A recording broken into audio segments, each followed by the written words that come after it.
Hoy comenzó el desconfinamiento en Aysén y Los Ríos. Ya no se necesita permiso para salir a las calles, pero las autoridades recuerdan que existen otras recomendaciones que siguen vigentes, como por ejemplo la distancia social y el uso de mascarillas. El ministro de Salud, ante las críticas, dijo que no se trata de un experimento y la gente no es conejillo de indias.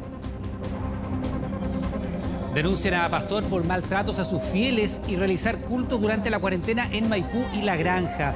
No se habrían respetado las restricciones sanitarias de la pandemia, según algunos testigos que estuvieron en sus ceremonias. Aportaron como prueba registros de redes sociales que el mismo Pastor viralizó. El acusado se defiende de todas las imputaciones.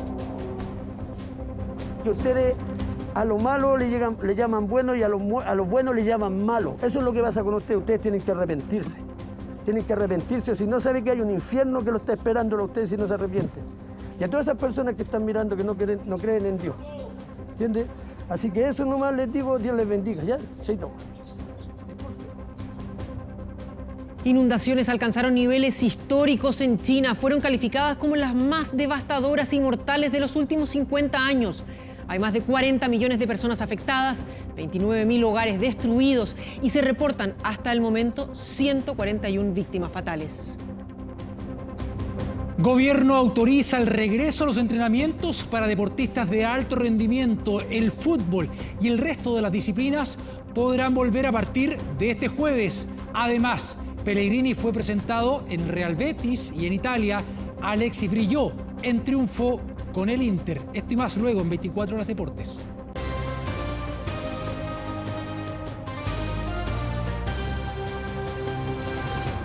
¿Cómo están? Buenas noches, bienvenidos a las noticias. En medio de una de las crisis más complejas en el oficialismo, el gobierno prepara un paquete de medidas destinados a la clase media. El objetivo, ampliar los beneficios existentes y de paso alinear a los parlamentarios de Chile Vamos para que apoyen el plan y rechacen el proyecto que permitiría retirar el 10% de los fondos de las AFP, que vivirá una semana clave. Las reuniones no han cesado y el propio presidente Piñera ha liderado varias de ellas. Fue una de las primeras actividades del mandatario este lunes, una reunión privada sin el ministro del Interior con los presidentes de los partidos de Chile Vamos y los jefes de bancada. Acercar posturas al interior del oficialismo era uno de los fines de la cita, por la crisis interna que vive el sector tras la aprobación en el Congreso del retiro del 10% de los fondos de las AFP que se votará esta semana. ¿Cómo enfrentar el complejo escenario? Para los partidos de gobierno será clave el paquete de medidas que prepara la moneda para la clase media. Planteó que se habían acogido gran parte de las inquietudes que le habíamos planteado. Hay un paquete de medidas que es infinitamente mejor que el retiro del 10% de las AFP. La posibilidad de retirar fondos de pensiones es la última opción y que eso es siempre y cuando no haya opciones mejores sobre la mesa. Y estoy seguro que hay opciones muchísimo mejores que abrir esa posibilidad. Así todo dependerá de los anuncios, uno por el que han presionado distintos sectores de la UDI y Renovación Nacional, cuya disconformidad con las medidas adoptadas hasta ahora significaron la derrota del Ejecutivo en el Congreso por la discusión del retiro de fondos previsionales.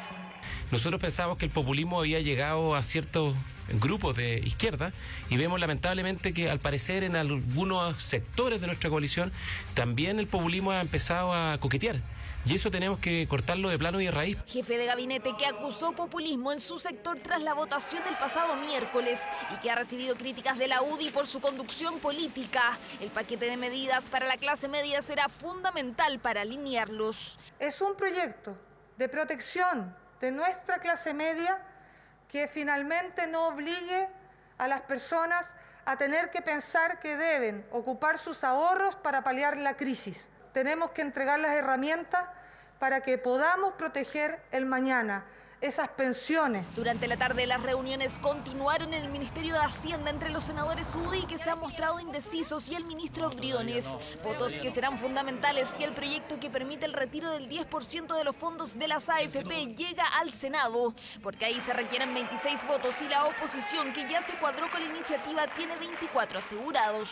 Esto tiene que ser evidentemente rápido para que los parlamentarios de Chile Vamos que votaron a favor en la Cámara de Diputados tengan hoy día una oportunidad de reflexión porque el gobierno va a cumplir en algunas materias. Lo que necesitamos es la concreción de medidas que lleguen directo a la pena para la clase media. Hablamos, por ejemplo, de un bono directo de 800.000 pesos. Lo importante es que las personas puedan elegir cuál es la alternativa que más les conviene. Discusión polémica que ha provocado debate en el mundo empresarial. A través de una carta liderada por el presidente de la CPC, Juan Sutil, rechazaron la iniciativa señalando que pone en riesgo la estabilidad democrática, social y económica del país. Es mucho mejor enfrentar los problemas con recursos que hoy día el fisco puede perfectamente disponer. La peor de las soluciones es desfavorecer las futuras pensiones. Las próximas horas serán cruciales para determinar el avance de la iniciativa que será debatida este martes y miércoles y que necesita el apoyo del oficialismo. Votos que en gran medida dependerán de cuán satisfecho quede Chile Vamos con la propuesta del gobierno para la clase media.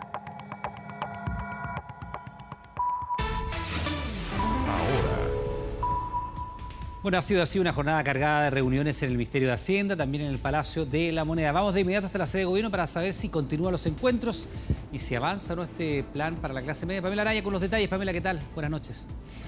Hola, buenas noches. Hace unos pocos minutos terminó esta reunión encabezada por el presidente Piñera y también con todos sus ministros del comité político para afinar ya los últimos detalles para esta nueva propuesta de plan de ayuda económica para la clase media. Se ha confirmado que ya mañana, se espera que mañana en la mañana se dé a conocer este nuevo plan que a juicio de Chile Vamos tendría algunas mejorías. Recordemos que ellos estaban apuntando a que se necesitaba transferencias directas para aquellas personas que pertenecen a este grupo y que no obtienen los beneficios del Estado entregados hasta ahora. Así entonces ha concluido una jornada de intensas negociaciones, lo veíamos en la nota de Marian Basso, en la que además el presidente de temprano lideró estas conversaciones con los partidos de Chile Vamos, pero ahí durante la jornada ya en la tarde hubo bastantes otros encuentros. Yo les decía que este anuncio entonces con distintos cambios se da además a horas que comience este debate crucial sobre el proyecto de retiro de fondos de las pensiones, y es por eso que es tan importante que se conozca este anuncio ahora, de comenzar ese debate, porque sabemos que de esta propuesta depende mucho lo que pueda ocurrir con la votación del oficialismo para que sí se puedan alinear esta vez todos y así el gobierno conseguir que haya un apoyo al rechazo de esta iniciativa. Mañana entonces, temprano, se conocerá qué trae este nuevo paquete de medidas para la clase media. Mejorado, dicen algunos, y ya estaría conversado y definido. Todo con Chile Vamos. Bien, Pamela, muchas gracias. Precisamente en el sentido que tú dices, convencer a 3 de los 13 parlamentarios de Chile Vamos para que cambien su voto. Bueno, esa es una de las prioridades del gobierno, que en la Cámara de Diputados buscará revertir el duro golpe, como nos decía recién Pamela, desde la moneda. Cuando gracias a apoyos oficialistas, usted sabe, no se aprobó la idea de legislar el proyecto que permitiría el retiro del 10% de los fondos de pensiones. Bueno, ¿qué dicen hoy los parlamentarios descolgados? ¿Cómo votarán el próximo miércoles? Presta atención. 13, el número que la semana pasada definió una histórica votación en la Cámara de Diputados, porque fueron 13 los parlamentarios oficialistas que aprobaron en general el retiro del 10% de los fondos de pensiones. 13, número que a la oposición le permitió festejar de mala suerte para el gobierno, que por esa cifra sufrió una de sus peores derrotas en el Congreso Nacional, la que quieren revertir, y para eso esta semana será clave. Tenemos un gran desafío como sector político y estas medidas de la clase media que el gobierno está planteando debemos mejorarlas y sin duda van a ir en beneficio de la gran mayoría de los que hoy día están pensando en esta mala idea. Esperemos de que el día miércoles sea un buen día para Chile Vamos y también sea un buen día para los chilenos. Esta semana Chile Vamos es evidente que se juega una final. Una final, un día decisivo, un punto de inflexión en la crisis oficialista que la semana pasada sufrió con los llamados descolgados. En RN fueron 7 votos que se fugaron, más los de Pablo Prieto y Erika Olivera, independientes ex RN. De estos nombres, solo algunos quisieron hablar a puertas del proceso que comienza este martes y que culminará con la votación del miércoles. Yo me debo a la gente de mi distrito y ese es el llamado que quiero hacer a toda la clase política. Yo mantengo mi votación ¿Y por qué? Porque creo que todavía no se le da respuesta concreta a la gente que lo está pasando mal. Una vez que lo lea, lo estudie, voy a tomar la decisión si lo voy a apoyar o no. Creemos que hay algunos aspectos que son negativos, pero estamos a la espera de que nos llegue el texto oficial. Hay que analizar cada día y eso es lo que lo voto que vamos a reflexionar. Algunos de ellos analizan esta propuesta y también la del gobierno, que ya ha sido sociabilizada con algunos parlamentarios buscando cambiar su postura. Y es que para aprobar sus aspectos en particular se necesita de 93 votos. La semana pasada hubo 95, 4 de ellos de la Unión Demócrata Independiente, parlamentarios que optaron por el silencio, aunque su jefa de bancada hizo un llamado claro. Esperamos que todos los parlamentarios se alineen detrás del gobierno.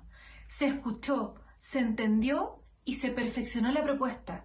Esperemos que no cedan ante los cantos de sirena del populismo y la izquierda. Llamados de última hora ante el incierto panorama de este proyecto. ¿Qué pasará si no están los 93 votos para los aspectos particulares? La iniciativa finalizaría su tramitación, eso sí, sin el impedimento de poder presentar el mismo proyecto de inmediato o bien avanzar con los que están en el Senado.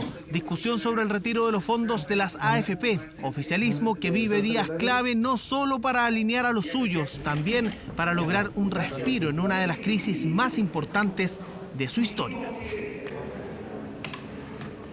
Cambiamos de tema y nos vamos hasta Valdivia, donde a esta hora todavía hay algunos locales que están abiertos en este primer día de desconfinamiento en la región de Los Ríos. Ahí está Daniel Silva, lo vemos ya, don Daniel, ¿cómo está? Algo de bruma detrás suyo.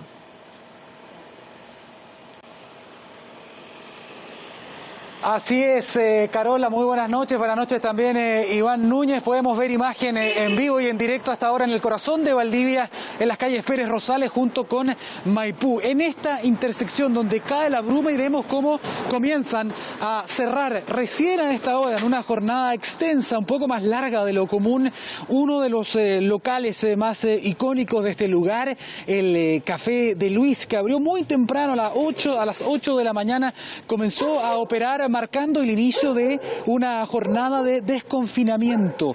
La primera, desconfinamiento parcial y también gradual en dos regiones, en la región de Los Ríos y también en la región de Aysén. Acá en Valdivia, según las cifras que se entregaron, tienen una tasa de positividad acumulada de 4,5% y también una incidencia de nuevos casos de 1,8%, lo cual respaldaría, en cuanto a las cifras entregadas de manera oficial, la decisión de comenzar este proceso gradual de desconfinamiento, lo cual permite una mayor actividad, por ejemplo, de los adultos mayores, de locales comerciales con un aforo limitado. Como ustedes pueden ver, justamente en este lugar está todo completamente reglamentado en este local en particular.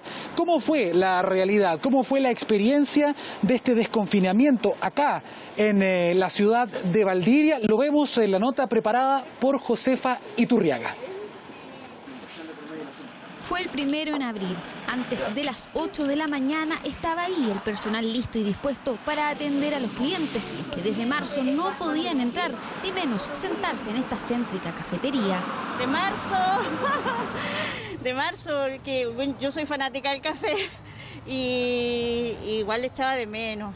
Igual de repente con todo esto del encierro produce ansiedad. Con estrictas medidas, así inició Valdivia el desconfinamiento gradual, donde debutó la incorporación de registro de datos para mantener la trazabilidad y cartas con códigos QR para evitar al máximo el contacto. Al entrar me tomaron la temperatura por cuarta vez hoy día y me echaron gel en las manos. Nos hemos preocupado del distanciamiento, que es fundamental. No van a manipular el menú, sino lo vamos a bajar vía internet, vía online. Todo lo que se use se va a esterilizar. Tenemos aparatos de esterilizaciones directas con calor. Pero sí, vamos a llevar un registro por escrito en el cual esté el nombre y el teléfono para hacer más fácil el contacto. De todas maneras, también hay cámaras que van viendo quiénes entran y quiénes salen. Un emblema de la ciudad es esta cervecería y restaurante, donde decidieron ir incluso más allá. Aumentaron al doble el distanciamiento social y solo funcionarán previa reserva. Tenemos un control vehicular el cual se le toma registro a las personas, obviamente previamente con reserva. Vamos a tener controlados los grupos que van entrando con distanciamiento de 3 metros. Vamos a tener dispensadores de papel en distintos puntos ubicados en los salones y también en la puerta de los baños para que la gente manipule las cosas.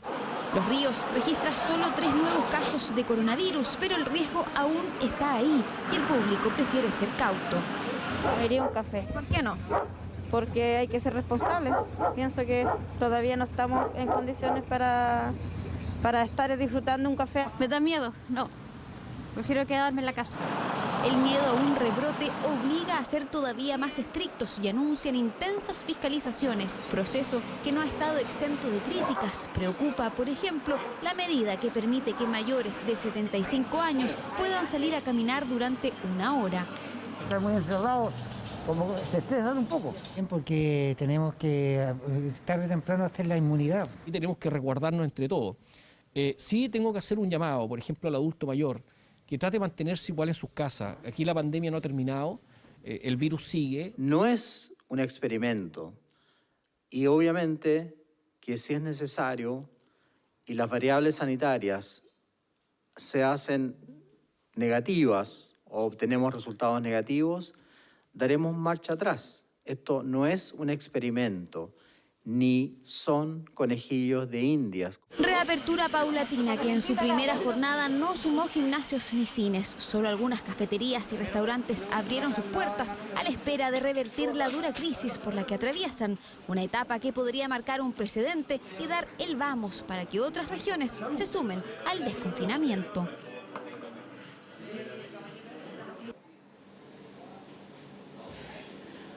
Bien, eso es parte de lo que está sucediendo en estas 2 regiones, donde además se armaron también cordones sanitarios. Acá en la región de Los Ríos pudimos ver cómo muy temprano en la mañana se armó este cordón en el peaje Lanco, en la entrada justamente de la región, donde había personal de las Fuerzas Armadas pidiendo los salvoconductos, los permisos diarios también para poder ingresar a esta región y de esa manera poder quizás proteger y mantener los bajos niveles o las bajas cifras de contagios y de nuevos casos, que son, por cierto, 3 durante la última jornada. A esta hora estamos dentro de justamente este café que ustedes podían ver, donde están todas las medidas de seguridad completamente delimitadas, los lugares donde las personas pueden caminar, todo lleno también de alcohol gel para las manos y las mesas distanciadas por lo menos 1 metro. Y ya que estamos en un café, aprovechamos de contarles qué fue lo que pasó en Coyhaique, por ejemplo, en la región de Aysén, donde hubo reacciones disímiles. En ese lugar justamente fue un café muy parecido al que estamos nosotros, donde fue el único lugar donde hubo actividad. Solamente un local en la ciudad, de la comuna de Coyhaique, abrió sus puertas en general por temor también de la población y porque muchos de los locatarios, tal como pasó acá también en Valdivia, no contaban con los recursos, con el tiempo o con el personal para poder tener todas las medidas de prevención que hace exigible como protocolo de seguridad el Ministerio de Salud, la Seremi de Salud también, para comenzar a operar en esta nueva jornada, ¿no?, en que se va cayendo poco a poco este confinamiento. ¿Qué fue lo que pasó? La reacción de las personas, de los vecinos, de los locatarios en el caso de Coyhaique. Mire. Y hoy día ha sido exitoso porque la gente esperaba la apertura y así yo creo que todos los otros negocios van a tener la oportunidad de abrir y volver a encantar con sus clientes. Solamente hay que tomar las medidas y cuidarnos todos. Contento de empezar a volver, y esperamos que esto no vuelva atrás, pues. Ese es nuestro deseo y por eso nos estamos cuidando. Ayer igual ya se encontraron 5 nuevos contagiados en Aysén, entonces quizá una propuesta media riesgosa para el control del virus en sí. ¿Tú estás dispuesto a ir a tomarte un café o a comer a un restaurante? No voy a ir todavía. Por un tema de seguridad mía y de mi familia no voy a ir. Mal, debió haberse partido por preparar a las autoridades, al rubro gastronómico, y darles el recurso económico también, para poder implementar las medidas que corresponden de acuerdo al protocolo, tengan en sus locales. Esto no fue así, hoy día sentimos como que fue una medida impuesta, improvisada, que habla de un centralismo que no conoce la realidad de esta región. Bien, es lo que pudimos recoger, experiencias de estas dos regiones, la región de Los Ríos, la región de Aysén, y queremos hablar entonces con parte de este restaurante que cierra esta larga jornada, este café, ¿no? Con parte de las medidas de seguridad. Acá tienen una barrera física, plástico, tienen desinfección, tienen distancia social, lavado de manos obligatorio para todas las personas que entran y salen, también el registro de las personas que entran para eventualmente también poder hacer trazabilidad. Es parte de las medidas. Decir también que pudimos conversar con algunos expertos, son más bien críticos también respecto de esta decisión. Habrá que ir viendo día a día si es que estos números se mantienen y, tal como dijo también la autoridad sanitaria, si es que hay un retroceso, si es que aumentan los casos, también esta medida puede en el fondo volver a foja cero y volver el confinamiento. Caro. Claro que sí, Daniel. Vamos a estar, por supuesto, también conversando al respecto de cuáles son las medidas para seguir adelante con esto o no. Daniel, ya que estás en un café, el uso del baño, ¿cuáles son las restricciones? ¿Cuáles son las medidas sanitarias para poder hacerlo?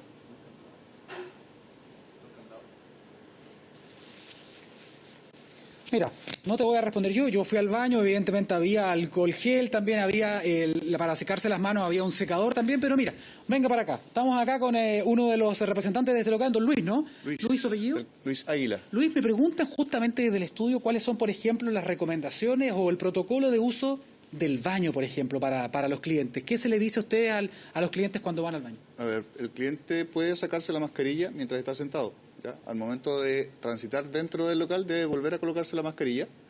Pueden subir al baño. En el baño hay un letrero que dice cómo lavarse las manos, ¿verdad? Ya todos saben cómo hacerlo. Si usan el WC o el urinario, deben también lavarse las manos de buena manera. Nosotros tenemos una máquina para secar con aire caliente, ¿ya? Eso. Son parte de las medidas, ¿no? Sí. Además del alcohol gel en todas partes también y las instrucciones también a cada minuto en todas las partes del local. Luego de eso, sube el personal de aseo a desinfectar. ¿Inmediatamente después? Sí, inmediatamente después de cada uso. Bien, es parte de las medidas que se están tomando. Muchísimas gracias, don Luis. Y nosotros entonces vamos a hacer abandono porque ellos hoy día tuvieron una jornada extremadamente más larga de lo normal, como este primer día de vuelta, ¿no? A esta normalidad distinta, ¿no? Acá en la región de Los Ríos. Así que vamos saliendo, equipo, para que podamos dejar que ellos terminen su jornada. Muchísimas gracias. Y desde acá entonces, desde el corazón nuevamente de Valdivia, de esta comuna, dejamos con ustedes este contacto y veremos qué es lo que pasa durante el resto de esta semana. Muy bien, Daniel. Sí, pasadas las 9 de la noche, ya momento para que pudiesen cerrar. Que estén muy bien. Seguimos con los reportes a diario. Gracias. Buenas noches. De vuelta acá, su función era proteger, distribuir, almacenar drogas para distintos narcotraficantes del sector sur de la capital. Son los llamados Mercenarios de la Legua, grupo armado dirigido por una mujer que fue capturado por la PDI. Mire. ¡Ahí hay uno! ¡Párate ahí! Intentaron escabullirse por los techos de las casas de la población La Legua, pero les fue imposible. Ahí viene, allá, aquí. Hace un mes que la PDI los investigaba. El viernes llegaron hasta el pasaje Carl Brunner y Francisco de Zárate para capturar a hombres y mujeres fundamentales en las organizaciones de narcotraficantes del sector. 5 de estas personas cumplían la función del brazo armado, es decir, estaban encargados de la protección de los lugares de venta de droga, y 2 de ellos cumplían la función de almacenar, ocultar y distribuir el clorhidrato de cocaína entre los distintos consumidores de esta droga. Revise, no más fácil, revise. 6 domicilios fueron allanados. Fue tal la sorpresa del operativo que parte de los hombres que eran buscados intentaron ocultarse bajo la ropa de cama. Finalmente lograron capturar a 7 personas, 6 hombres y una mujer. Ella con el antecedente de haber cometido en enero un homicidio frustrado y la encargada de dirigir y organizar la seguridad del pasaje.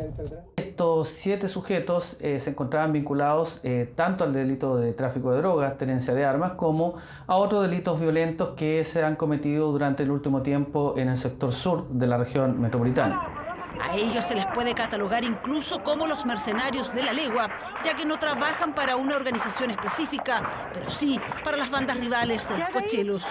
Son contratadas para la protección, es decir, ya sea para el accionar de la policía o de los grupos rivales, considerando que dentro de los detenidos tenemos personas que participaron de investigación respecto a un atentado en contra de una banda que pasó detenida y desarticulada por la Policía de Investigaciones de Chile en el mes de enero del presente año. Operativo policial que permitió incautar drogas, dinero, armas y cerca de 500 municiones calibre 9 milímetros. El nivel de violencia del pasaje en particular, Karl Brunner, ya es conocido por todos, y este golpe a este brazo armado que tenía los narcotraficantes en ese lugar es sumamente importante para la paz y la seguridad de las personas que viven en ese sector. ¿Dónde está usted? Ahí va. Ante este nuevo golpe al crimen organizado, la subsecretaria espera que tras 2 años de tramitación en el Congreso, los parlamentarios avancen en la nueva ley de armas, la que permitirá a la vez la aplicación de un ADN o una huella. Y este lunes comenzó la entrega de nuevas cajas con mercadería para enfrentar la pandemia. Y productos que antes no fueron considerados hoy sorprendieron, como por ejemplo los preservativos. Esto tras cifras como las expresadas por la ONU, que proyectó 7 millones de embarazos no planificados en el mundo después del confinamiento. Para que los chiquillos tomen conciencia también de usarlo. 3 condones no son suficientes.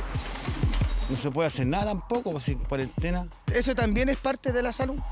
Es algo que va a servir igual.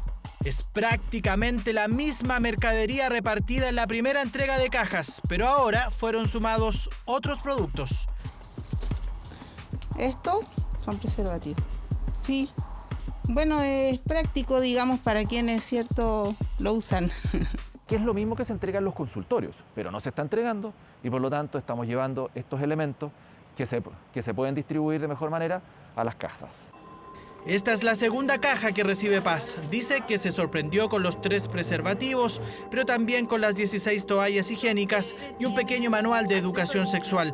Son las novedades que traen las 3 millones de nuevas cajas que comenzó a entregar este lunes el gobierno. Es parte de un programa de fortalecer y de llevar a la familia el programa de prevención de embarazo, tanto adolescente como en el adulto, a las casas, porque estamos viendo una disminución importante en las consultas, en el uso de preservativos. Porque pienso que esto es una inversión que debieran hacer hoy día porque va a empobrecer a la población en el futuro. O sea, el aumento de niños no planificados va a aumentar sí o sí.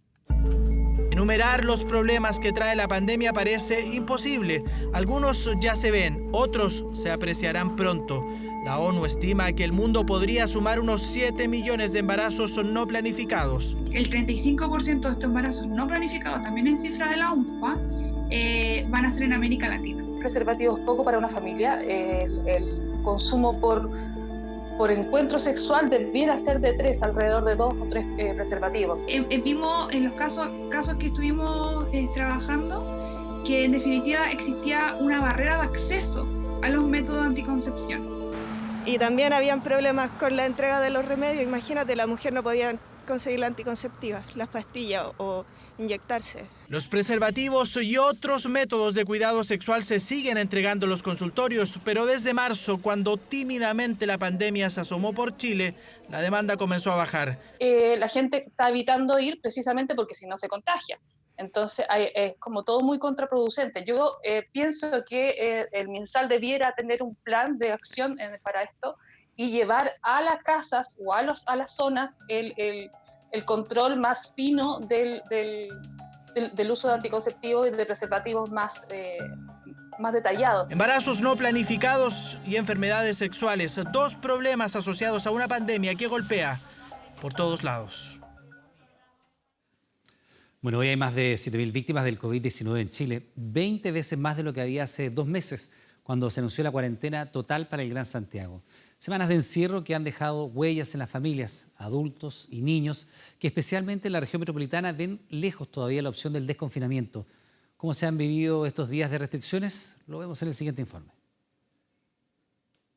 Cuarentena total en el Gran Santiago. Este es el desafío sanitario más importante de la historia de nuestra ciudad. 2 meses han pasado desde este anuncio. 32 comunas de la provincia de Santiago y 6 más de la región metropolitana entraban a confinamiento. En casos nuevos reportados, la realidad entre ese 13 de mayo y el día de hoy es similar. Solo 40 casos de diferencia, pero estos 2 meses han sido durísimos y las cifras así lo avalan. Si el 13 de mayo se contaban 34.381 casos totales, este 13 de julio ese número se ha multiplicado por 9. El confinamiento total de la ciudad era algo que nosotros esperábamos con muchas ansias. Demostró un funcionamiento distinto a lo que teníamos antes, se logró reducir en una parte la movilidad. Si hace 2 meses lamentábamos la muerte de 346 personas, la realidad hoy es 20 veces ese número, 7.024 víctimas confirmadas del virus. Desinfecto aquí, voy desinfectando así para allá. La familia Medina Quijada de Renca sabe de encierro desde el 10 de marzo que están en la casa porque el hijo menor es asmático. Patricio, el padre de familia, es el que hace las compras. Cecilia se encarga de sanitizar. Nunca había estado tanto en mi casa de los 30 y tantos años que nos conocemos. Para mí ha sido súper complicado. Yo estoy bastante estresado también con esto porque yo siempre he sido una persona de calle. Lo peor de todo es que ya no se puede saludar de beso ni de abrazo, estando en familia y en la casa. Y uno espera políticas más justas para todos. Entonces, esta pandemia viene a acentuar muchas cosas, demasiadas. Además que igual teníamos como algo de ahorrado, menos mal, algo de ahorrado, con darlo vuelta todos estos meses. Los hijos también sienten el peso del confinamiento sobre sus hombros. A mí me ha preocupado ver a mis padres, ya que en el fondo obviamente igual ellos se estresan, al igual que mi hermano. Igual se han dado la fuerza, se han dado ese ánimo muy emocional, muy fuerte que han llevado las cosas adelante a la familia. Las semanas de encierro afectan psicológicamente. Y uno anda como con el estrés a flor de piel, entonces cualquier cosita gatilla en un conflicto. Hemos tenido que sobre la marcha volver a encontrar un modo de vida. Desajuste en los trabajos, en la forma de adquirir alimentos, todo cambia, incluso en la forma de relajarnos. Y eso es algo de mucho desgaste porque nos ocupa mucho espacio mental. Los niños también viven su propio proceso. La suspensión de clases ha mermado y no solo en términos académicos. Es difícil para los papás que tenemos que hacer muchas cosas el poder darles ese tiempo, pero ¿verdad? Tratar de buscar el espacio porque están más necesitados de alguien que los contenga, de alguien que les dé seguridad, de alguien que les dé esta sensación como de cobijo y que no te preocupes, todo va a estar bien. Estos vecinos de Renca además residen en una de las comunas con mayor número de casos nuevos, tras Puente Alto, Maipú, La Florida y Santiago, números que al menos están de a poco mejorando. Poco a poco ha ido bajando el número de contagiados en la comuna y eso es una señal importante. Pero no nos podemos relajar, no podemos bajar los brazos ni pensar de que prontamente, en una semana más, vamos a poder abrir la ciudad nuevamente. Hemos tenido la disminución de nuevos contagios más pronunciada en toda la región metropolitana. A 2 meses del anuncio de cuarentena total en el Gran Santiago, el liderazgo de la estrategia para enfrentar la pandemia también cambió. Hace 30 días que el doctor París está a la cabeza del MinSal. Actualmente ha puesto el foco en los números que dan un aliento. La mejoría continúa. Hay una caída de menos 15% de los casos nuevos en los últimos 7 días. Pero para que el proceso de desconfinamiento tampoco se traduzca en ansiedad, hay recomendaciones. En familia es muy importante conversarlo, de manera que todos los grupos familiares y también en los trabajos puedan tener cierta idea común de cuáles son los tiempos, de qué cosas van a poder volver a hacerse. Mejor ponerlo como una situación hipotética que sí va a suceder, pero no sabemos cuándo. Y cuando ya sepamos, tal vez ahí sí poder preparar, por ejemplo, la próxima semana ya vamos a poder salir a dar una vuelta, vamos a poder hacer tal cosa, pero aún no vamos a poder ver probablemente a los abuelos. La tasa de positividad alcanzó un 15% a nivel nacional, un buen avance, pero que sigue siendo insuficiente para hablar, al menos en el Gran Santiago, de desconfinamiento. La añoranza de muchas familias como esta. Y ese mismo con la educación. Y como todos los lunes vamos a monitorear el avance del COVID-19 junto al doctor Sebastián Ugarte, jefe de la unidad de pacientes críticos de la clínica Indisa. Doctor, muchas gracias por acompañarnos. Buenas noches. A ver, tenemos noticias que le llevan a esa sonrisa, ¿verdad? Algo de desconfinamiento en el sur de nuestro país, Los Ríos y Aysén. Ya Daniel Silva nos contaba de este 4,5% de índice de positividad en Valdivia. ¿Cuáles serían los principales errores, doctor, que se podrían cometer en un plan de desconfinamiento para evitar tener que volver a recluir a la población? Bueno, hay experiencia ya de lo que ha ocurrido en algunas zonas de España, en Cataluña y en algunas zonas de Galicia, se ha visto que rápidamente se han producido algunos incrementos de casos, o sea, el abandono del uso de la mascarilla en lugares públicos, la aglomeración de personas en reuniones sociales, lleva consigo una fácil propagación y un aumento inusitado del número de casos. Lo mismo ocurrió, por ejemplo, en Corea, cuando, aparte de restaurantes, probaron de abrir locales nocturnos. Y esto, el baile, en fin, el contacto, generó una cantidad de casos y de testeos, pero realmente impresionante. Ahora, ¿cuáles son los índices a los cuales se les debe poner atención para tomar la decisión de reabrir o de retornar al confinamiento? Bueno, hay 5 o 6 índices muy claros. 2 de ellos tienen que ver con el testeo, es decir, se requiere una cantidad de testeo muy importante. En el caso de Chile, lo ideal no es tener cifras de testeo cercana a los 10.000, sino a los 20.000 por lo menos, con una positividad inferior al 10% e idealmente al 5%, una cantidad de casos, dependiendo si hablamos de región o de país, cambian los números porque se tienen que adecuar a la población local, pero tiene que ser, por ejemplo, a nivel de país inferior a 800 casos diarios, como para pensar en abrir. También tiene que haber, ¿no es cierto?, una trazabilidad. Esto significa que cuando hay un caso podemos estudiar a todos sus contactos que sea del 90%. O sea, si uno cumple con criterios de seguimiento, y además esto tiene que haber una tendencia temporal, que venga disminuyendo. Con respecto a la semana anterior, un 5%, ya hace 2 semanas un 10%, una tendencia constante. Si se cumple todo eso, uno va en una señal correcta y además se pueden colocar otras mediciones de proceso y de impacto, como puede ser cantidad de camas de UCI disponibles en caso de necesidad de segunda ola. Infraestructura hospitalaria, en definitiva. Exacto. A ver, doctor, es la pregunta del millón y yo sé que es difícil poder hacer una proyección, pero más o menos, ¿cuándo podríamos estar hablando de desconfinamiento en los otros sectores del país? Sabemos que Arica está recién empezando durante esta semana, pero si hablamos de la región metropolitana, por ejemplo.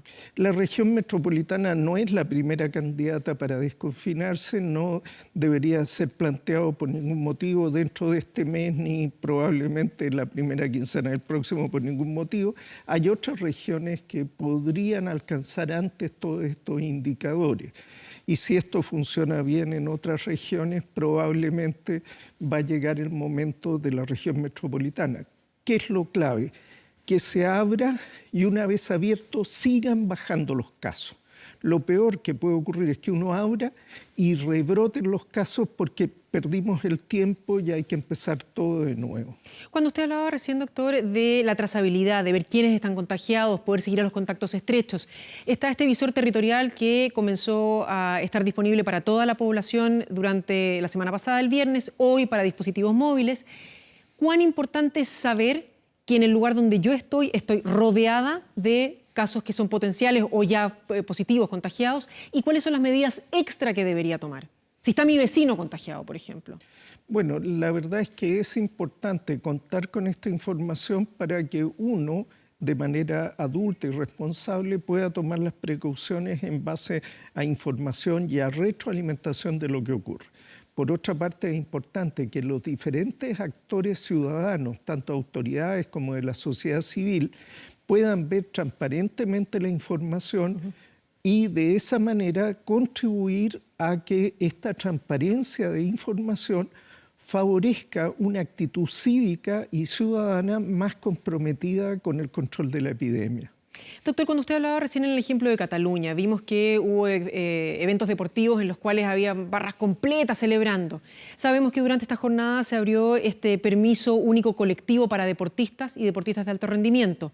En estos casos, obviamente que no va a haber aforo, no va a haber público en los entrenamientos ni nada, pero ¿cuán difícil o fácil es mantener las medidas de sanidad cuando estamos hablando de un deporte de contacto, ejemplo el fútbol?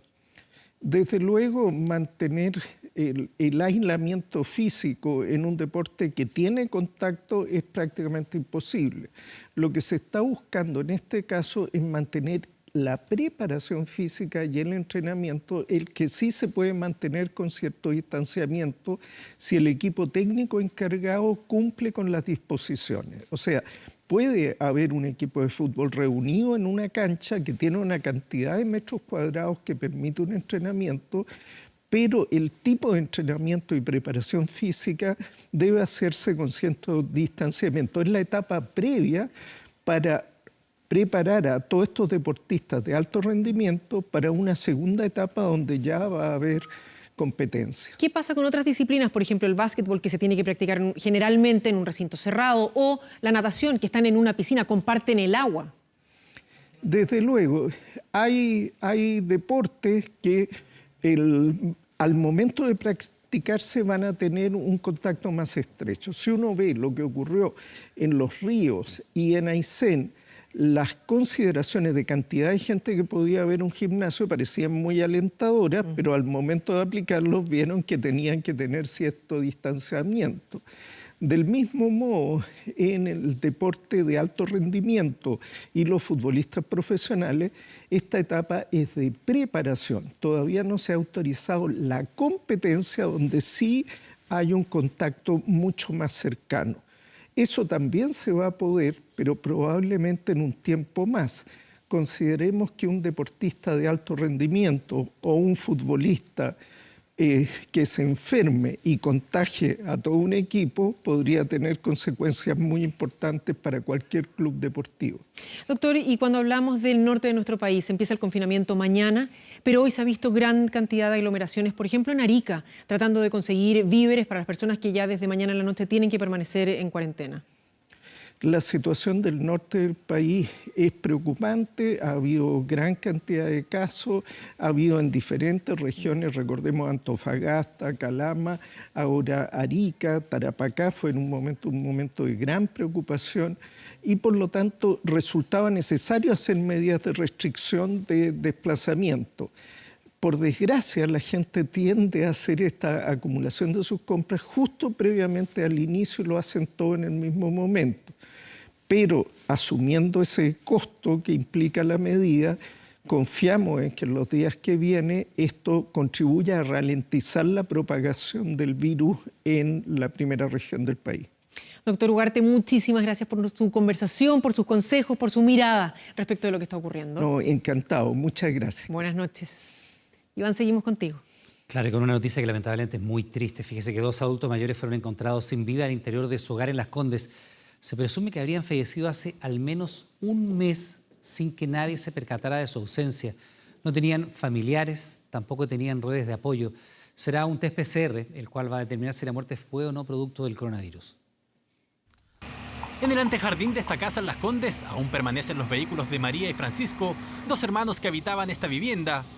Ella tenía 81 años, él 80. Adultos mayores que fueron vistos por última vez por este vecino hace más de 3 meses. La cuarentena se paró por la primera semana de abril. Y ahí yo los vi a ellos que iban al supermercado, salían a comprar, y o si no hacia Las Condes. Y ya de ahí los perdí el rastro. Y ahí no los vi más. Al interior de la casa aún se aprecian una serie de artefactos, objetos y cachureos que solían recolectar. Sus vecinos aseguran que padecían mal de Diógenes y que eran reacios a establecer relaciones con la comunidad. La misma que este fin de semana y que tras varias visitas de carabineros al lugar, se enteró que habían fallecido. Cuando el personal de carabineros ingresó al domicilio, se pudo percatar que al interior del mismo se encontraban diversa cantidad de objetos, por lo cual se solicitó cooperación a bomberos, logrando poder ingresar hasta el domicilio. Al interior del domicilio, después de efectuar un registro, se pudo comprobar que se encontraba el cuerpo de 2 personas, las que correspondían a adultos mayores, uno de sexo femenino y el otro de sexo masculino. ¿Habían fallecido hace harto tiempo? Sí, por lo menos un mes. Y nadie los visita a ellos. Dicen los otros que ellos quedan abandonados. Es muy triste que pase en Chile, y no es el primer caso, no es el primer caso, hay otro, y lo sabemos, en que adultos mayores fallecen y nos damos cuenta cuando ya ha pasado tanto tiempo. María y Francisco son hijos de Luisa, una mujer de 102 años que hoy vive en un hogar del Senama en Huechuraba. No tenían hijos, tampoco sobrinos, solo un hermano de 75 años que también es adulto mayor y con quien, según los vecinos, no tendrían mayor relación. Y el día viernes volvió a venir Carabineros y el día sábado apareció un abogado, el ahijado del dueño de casa. Y él ayer vino y abrimos. Pudimos ingresar y efectivamente estaba muerto. Las causas de su muerte aún se desconocen. Desde el Servicio Médico Legal señalan que se les realizará un test PCR para saber si fue producto del COVID. En tanto, el municipio señala que el monitoreo a los adultos mayores en la comuna es constante, pero también reconocen que hay casos que desconocen. A las personas mayores de 80 años las llamamos por teléfono, con una cierta frecuencia. Pero hay casos que uno no conoce o no sabe. Por lo tanto, yo llamo a que ojalá estrechemos los lazos comunitarios entre vecinos. Hoy día en Chile son cerca de 460.000 las personas mayores que viven solas. Cerca de un 13% del total de adultos mayores en Chile vive solo. Y por eso hacemos un llamado con mucha fuerza a los vecinos, a la comunidad, a los familiares, a que estemos más presentes que nunca, especialmente en este tiempo de pandemia. El Senama habilitó el número telefónico 800-400-035 para poder acompañar a los adultos mayores que estén solos y que requieran de contención emocional. Así que avísele a todos que esto es una elección terrible. Son las palabras de Luis, vecino de María y Francisco, dos adultos mayores que no tenían más familiares ni redes de apoyo y que fallecieron hace varias semanas en medio de una comuna en cuarentena sin que nadie notara su ausencia. Al momento de pedir un crédito, las mujeres tienen un 18% menos de probabilidad de que se lo aprueben. Así lo reveló un estudio hecho por el Banco Interamericano de Desarrollo, que reflejó nuevamente la brecha de género en el mercado financiero, donde las diferencias con los hombres continúan incluso cuando los créditos son otorgados. Pedir un crédito para María Antonieta nunca ha sido fácil, ya sea para su emprendimiento o personal. Nos cuenta que la tramitan más de la cuenta y que incluso se ha sentido discriminada, sobre todo cuando junto a su marido decidieron solicitar el mismo préstamo en distintos bancos. Demostré mucho más liquidación de la que demostró él, pero a él, siendo dependiente, estuvo los créditos, como te digo, en 3 semanas ya tenía aprobado en 2 bancos. Y yo a los 3 meses recién me dieron un crédito y con un monto mucho menor al que yo estaba solicitando. Realidad de la mujer frente al mercado financiero que el Banco de Desarrollo Interamericano puso en evidencia a través de un estudio en donde se demostró que las mujeres tienen un 18% menos de probabilidad de aprobación de un crédito, presentando las mismas condiciones que los hombres.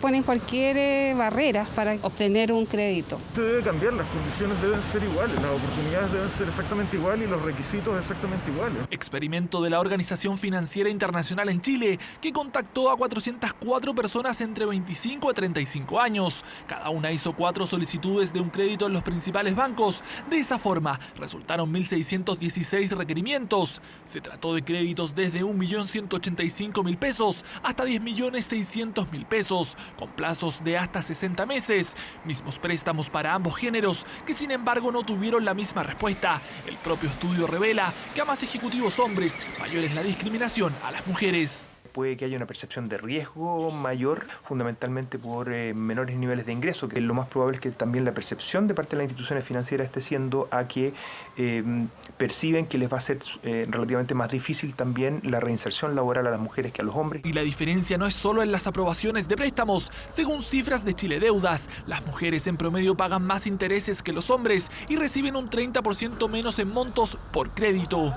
Hay un tema principalmente en relación a la estabilidad o inestabilidad laboral en realidad y a la formalización de esta. Esos son elementos que se evalúan al momento de solicitar un crédito y por lo tanto puede quedar fuera del sistema o con una tasa muy alta finalmente. Dificultades de las mujeres frente a la banca en medio de una crisis en donde en muchos aspectos golpea más fuerte al género femenino, tanto en lo laboral como en lo económico. La crisis golpea más fuerte a las mujeres porque en términos laborales y económicos comenzamos esta crisis en una posición de desventaja. Es necesario que en Chile la empresa se tome en serio la idea de que la igualdad de género es un buen negocio. Una desigualdad que se refleja en medio de la crisis, con mujeres que buscan y merecen las mismas condiciones para hacer frente a un complejo escenario económico que actualmente les pega más fuerte. Y vamos a ver un nuevo video que muestra cómo policías estadounidenses detienen a un hombre negro con la misma maniobra que terminó con la muerte de George Floyd. El hecho ocurrió en las afueras de un hospital de la ciudad de Allentown, en Pensilvania. En el video se ve como entre 3 policías inmovilizan a un hombre y que uno de ellos pone su rodilla en el cuello del detenido. La imagen empezó a viralizarse el día sábado durante el día y esa misma noche unas 100 personas marcharon en dirección al departamento de policía de la ciudad exigiendo justicia. En un comunicado firmado por el jefe de la policía de esta ciudad se anunció que se abrirá una investigación. Según explicaron, el detenido fue posteriormente llevado a un recinto asistencial para luego ser dejado en libertad. El Departamento de Policía de Allentown ha sido uno de los muchos que han cambiado sus políticas de uso de la fuerza tras el crimen de George Floyd, prohibiendo precisamente los estrangulamientos. Los activistas del movimiento Black Lives Matter no quedaron conformes con las declaraciones del Departamento de Policía y anunciaron que van a continuar con las protestas. Y de vuelta a nuestro país, un violento enfrentamiento entre bandas rivales terminó con 3 viviendas quemadas y un joven de 17 años muerto tras recibir múltiples impactos de bala en su cuerpo. Se trataría de un ajuste de cuentas que ya tiene a 2 personas detenidas.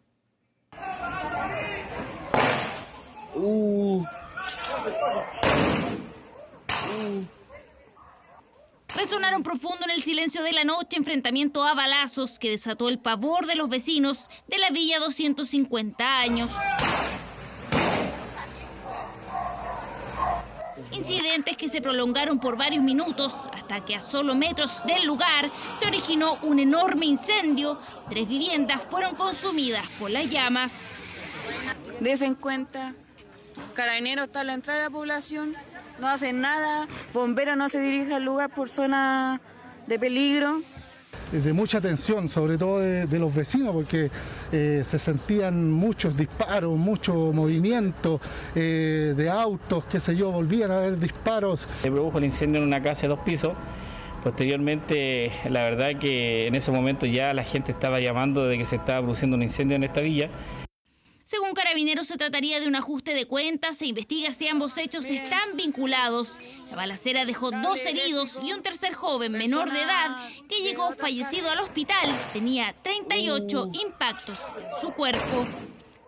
Respecto a los hechos ocurridos el día de ayer en la comuna de San Felipe, tengo que mencionar a la comunidad que Carabineros recibió una denuncia por un accidente de tránsito.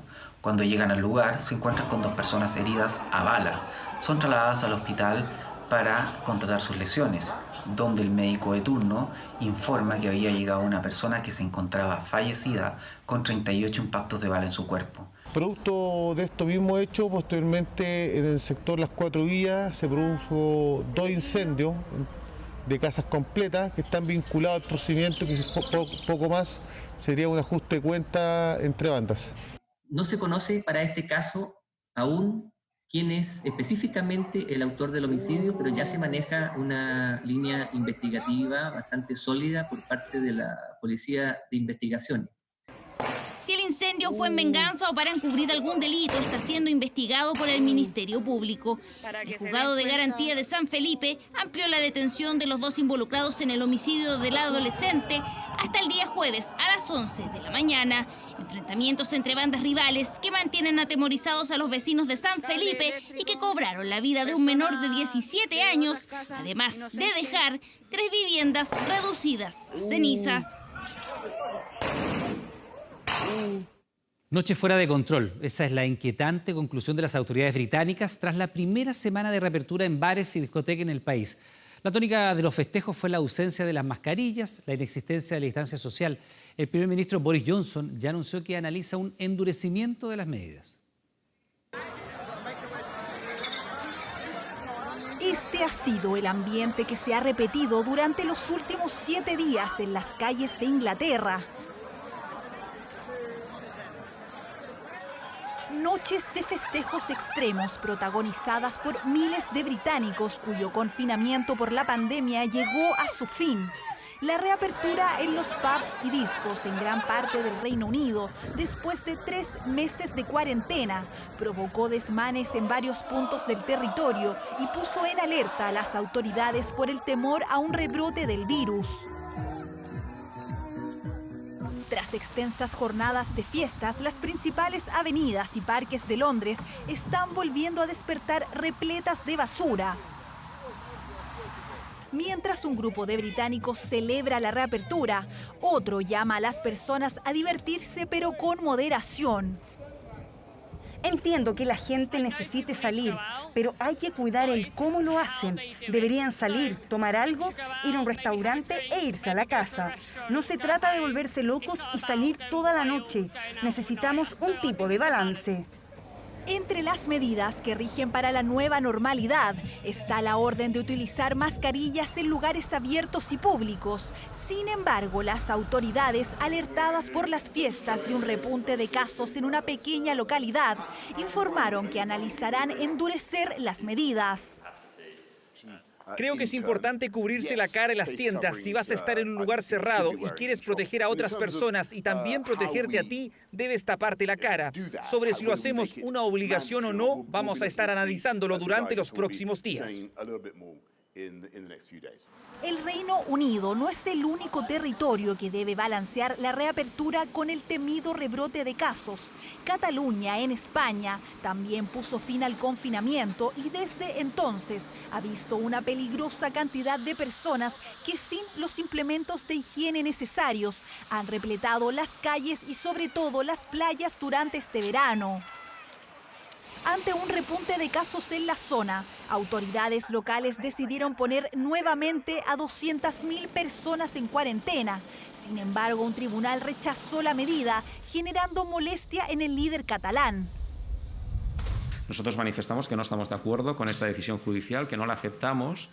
Asumo las consecuencias que se deriven de esta no aceptación, pero no puedo poner en peligro la salud de las personas, ni de los ciudadanos de Lleida, ni en ningún lugar de Cataluña. Para la Organización Mundial de la Salud, la pandemia de coronavirus aún no está controlada. Todo lo contrario, estaría entrando en una de sus fases más complejas. Por ello, llamaron a los gobiernos a actuar en concordancia con la realidad de cada país. Si los gobiernos no se comunican de manera clara con sus ciudadanos, no crean una estrategia que ayude a controlar la situación, si las personas no siguen los principios básicos de salud, hay un solo camino por el que va a ir esta pandemia y se pondrá peor cada vez. Pese a que la cantidad de contagios ha disminuido en el viejo continente, Europa continúa como la región más afectada del mundo. Por eso sus autoridades siguen alerta ante los temidos rebrotes y piden a sus ciudadanos cumplir con las medidas impuestas. Bueno, y justamente para salir a la casa de los pacientes asintomáticos. Con esa misión saldrá a las calles la Brigada Canina de Carabineros. Se trata de 4 perros que, provistos de un olfato privilegiado, son capaces de detectar a personas contagiadas con coronavirus. Mire. Clifford, Coffee, Kailin y Dadar son la cara visible de la Brigada Anti-COVID de Carabineros. Perros labradores y golden retriever, expertos en detectar explosivos y drogas. Ahora van tras el coronavirus. Los perros tienen más de 300 millones de receptores de olfato. Esto quiere decir que la capacidad olfativa de los perritos de Carabineros y de cualquier perro es 50 veces superior a la de un ser humano. Queremos formar hoy perros biodetectores que tengan la capacidad de detectar el COVID positivo en aquellas personas en una temprana etapa de la enfermedad. Los perros de Carabineros saldrán a la casa de los contagiados asintomáticos. Estarán en plazas, terminales, colegios y aeropuertos olfateando a las personas en busca del peligroso SARS-CoV-2. A través del sudor, estos canes podrán detectar si una persona es portadora de coronavirus. El sudor lo que hace es concentrar compuestos volátiles orgánicos que son que se generan en la glándula sudorípada, producto de la infección, el proceso infeccioso en el individuo. No es que el virus tenga el olor, ¿no? El olor es el proceso infeccioso en el individuo y es uno de los grandes enigmas, la verdad. Hay todo un estudio que hay que hacer al respecto de qué es lo que se detecta en los perros, y si nosotros tenemos que decir hoy día cuál es el enigma que hay, solamente los perros lo saben porque falta mucha investigación al respecto. La Escuela de Veterinaria de la Universidad Católica está entregando el soporte científico y epidemiológico a Carabineros.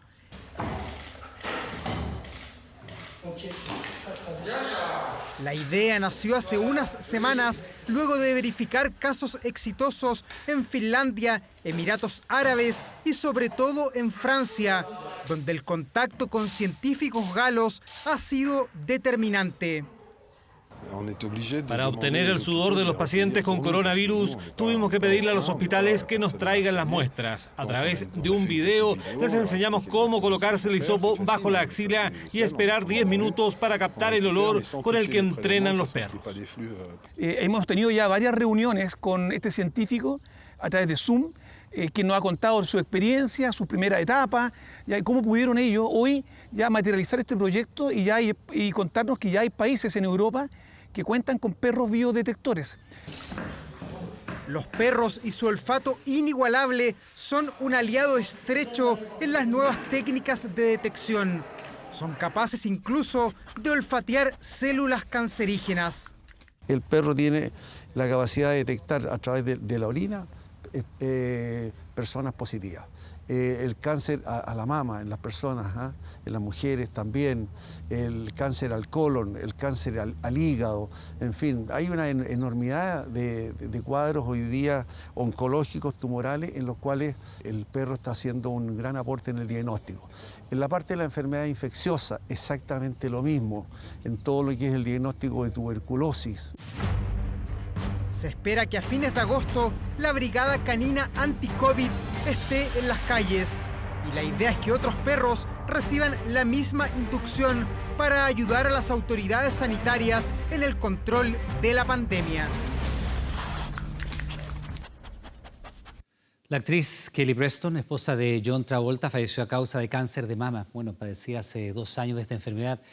El actor rindió un emotivo homenaje y además se pidió privacidad para enfrentar con sus hijos la muerte de quien fuera su compañero durante casi 30 años. Desde la primera vez que compartieron escena, John Travolta y Kelly Preston se consagraron como una de las parejas más estables y admiradas de Hollywood. Sin embargo, la historia de amor que duró casi 30 años terminó con el fallecimiento de la actriz a causa de un cáncer de mama contra el que batallaba desde el año 2018, como lo confirmó Travolta en sus redes sociales, en donde pidió privacidad para afrontar el luto con sus hijos. Con gran pesar les informo que mi preciosa mujer Kelly ha perdido su lucha de 2 años frente al cáncer de pecho. Luchó con coraje y el amor y apoyo de muchos. El amor de Kelly y su vida serán siempre recordados. Kelly Preston apareció por última vez en la gran pantalla en el 2018 en la película Gotti junto a Travolta, en la que encarnaba a la mujer del mafioso John Gotti y se mostraba encantada de compartir el rodaje con su esposo. It's very easy. We'll be married 27 years this year, so it was terrific. Also, we got to play such great characters, and that makes a big difference. La pareja había sobrellevado la muerte de su hijo mayor en el 2009 a causa del síndrome de Kawasaki y compartían con frecuencia la vida familiar con sus otros 2 hijos en redes sociales. La actriz decidió llevar a cabo su lucha contra el cáncer de seno en privado, lejos de los focos de Hollywood, en donde se destacó en películas como Jerry Maguire y Twins, y también protagonizó el video de She Will Be Loved de la banda Maroon 5. Kelly is a film actor in her own right. She's an excellent one and has a beautiful history of film. That has nothing to do with me. Pero no es la primera vez que Travolta pierde a un ser querido a causa del cáncer de mama. Su primer amor, la actriz Diana Hyland, también falleció por esa enfermedad cuando él empezaba a alcanzar la fama mundial con la película Fiebre de sábado en la noche. Más de 1.400 mujeres fallecen por cáncer de mama en Chile cada año, por lo que desde la corporación Yo Mujer hacen un llamado a no bajar la guardia en estos tiempos de pandemia. Lamentablemente, a nivel global, se calcula que va a haber un aumento en la mortalidad por cáncer de mama, obviamente también, entre un 15 y un 20%. Cada año, más de 462.000 mujeres en el continente se enfrentan al cáncer de mama, una batalla que la actriz Kelly Preston perdió a los 57 años.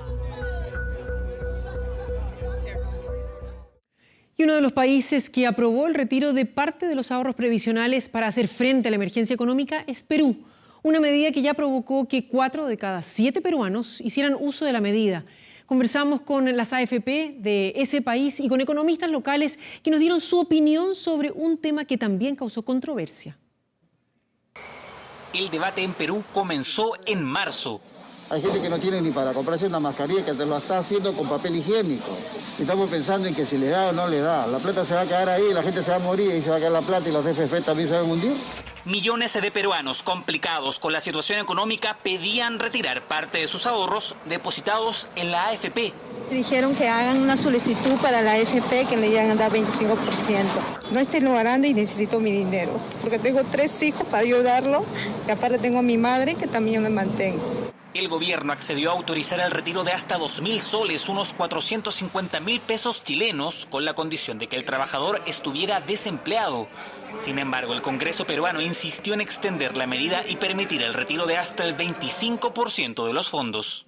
Creemos que sí se debe devolver parte de los aportes a los trabajadores que con su esfuerzo han ido alimentando este fondo. Para las AFP en Perú, una medida que llega a suplir carencias en la protección social, por ejemplo, la inexistencia de un seguro de cesantía. Es una necesidad que se ha dado porque nosotros no hemos logrado trabajar el seguro de cesantía ni ningún otro mecanismo de política fiscal que haga que la plata llegue fácilmente al trabajador para que esa la pueda usar en el cortísimo plazo. En Perú se autorizó que los 7,5 millones de afiliados al sistema retiren hasta el 25% de sus ahorros, con un mínimo de casi 1 millón de pesos chilenos y un máximo de casi 3. Y a mí me parece un poco alto, ¿ah? O sea, al final has visto que gente ha salido y se ha comprado un televisor nuevo o ha hecho gastos no necesariamente, digamos, indispensables. Muchos se querían tener a disposición ese dinero. Cada quien que vea cómo lo invierte, porque nadie lo va a desperdiciar, ¿no? Que vea su inversión en estos momentos críticos, porque la AFP al final se lucra con la plata del aportante.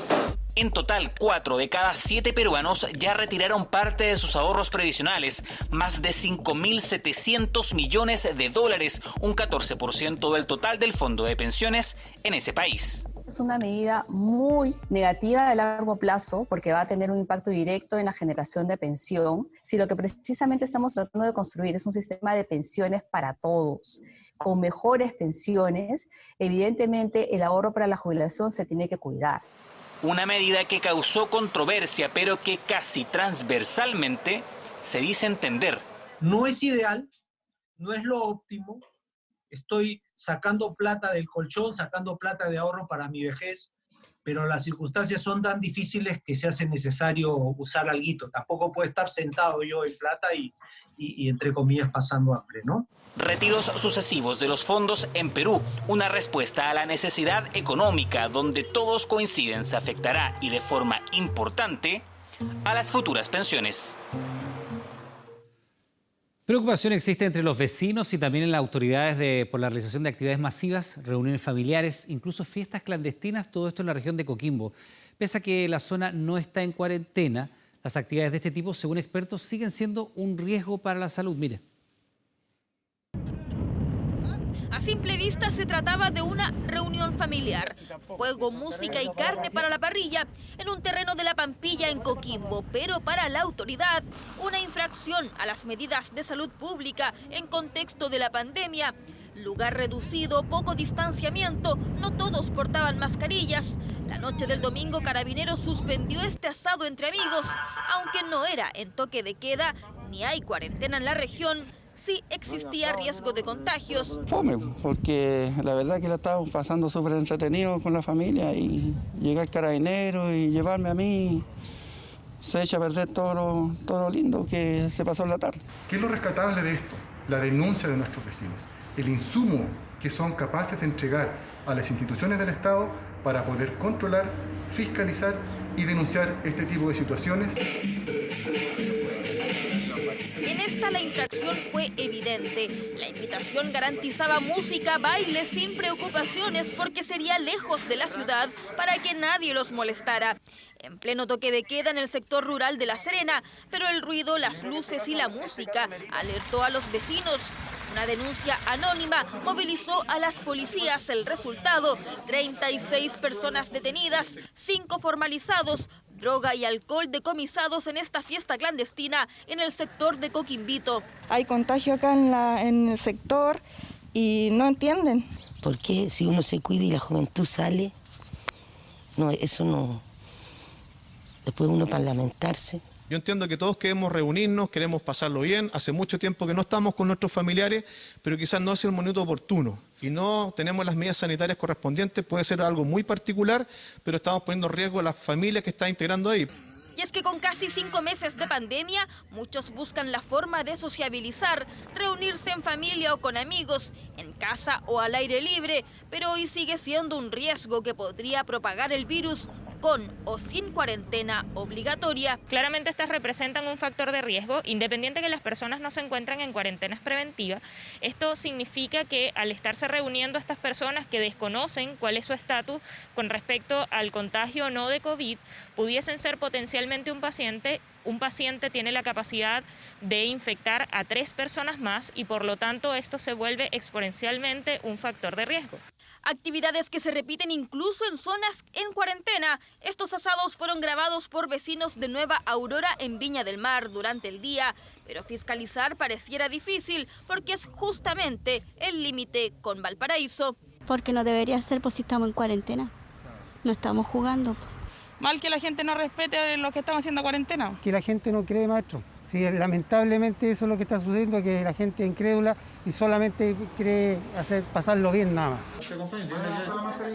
En cuarentena o sin esta medida, las reuniones masivas hoy son un foco de contagio y no les saldrá gratis, porque además puede convertirse en una infracción al Código Penal por poner en riesgo la salud de otros. Un pastor evangélico es denunciado por realizar cultos en época de pandemia con decenas de personas, pero además este hombre es acusado por malos tratos a los feligreses. 2 centros de acogida en Maipú y La Granja serían parte de una fachada para un negocio familiar. El denunciado se defendió de todas las acusaciones.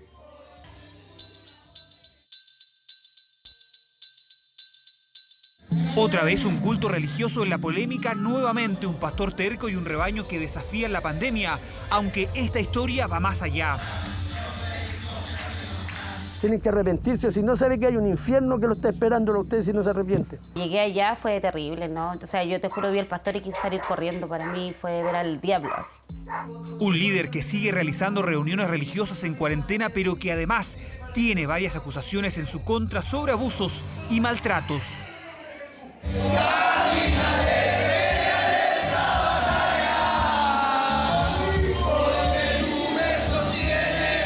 Esta es la prueba de que a pesar de las recomendaciones por una pandemia mortal hay cultos que no paran. Las imágenes son del 28 de junio donde hermanos del Centro de Restauración La Rosa de Sarón se reunieron como tantas veces en Maipú.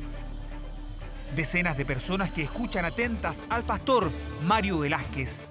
Hay demonio ahí, ¿entiendes? Hay demonio ahí, hermano. Y a mí me gusta luchar contra los demonios, ¿eh? Me gusta luchar contra eso, ¿entiendes? Nosotros para él no somos personas como él las pudiera ver. Entonces, ¿qué pasa? Que cuando él hace los cultos siempre saca ese tema. Que aquí están para llenarse, que aquí están para engordar, que aquí están para esto, los endemoniados, porque así los trata a todos. El demonio no lo suelta, porque a veces tú no dejáis soltar, tú no soltáis el demonio. El tema sanitario, nulo. Se anda todo el día adentro sin mascarilla. De hecho, yo vi un par de gente, de personas con temperatura, tosiendo mucho. Y por un tema personal yo me aislaba. Incluso te retan si andas con mascarilla adentro. Porque dice que eres endemoniado, que cree en la mentira de la pandemia. Una figura controversial, este pastor acoge a gente en situación de calle o con problemas de alcohol y drogas, quienes trabajan bajo su alero en los centros de restauración de Maipú y La Granja. Casi 70 personas que cada domingo desafían la pandemia para seguir a este hombre.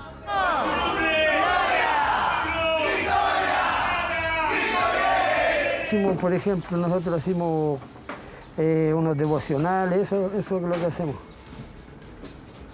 Hacemos devocionales, no culto, no tenemos equipo, nada. ¿Y cuánta gente se reúne ahí? Como 8 personas, 10. Estamos hablando de casi 80 personas dentro de una casa de 10 metros cuadrados, 15 metros cuadrados a lo más, sin mascarillas, todos saltando, todos abrazándose y con niños y adultos mayores.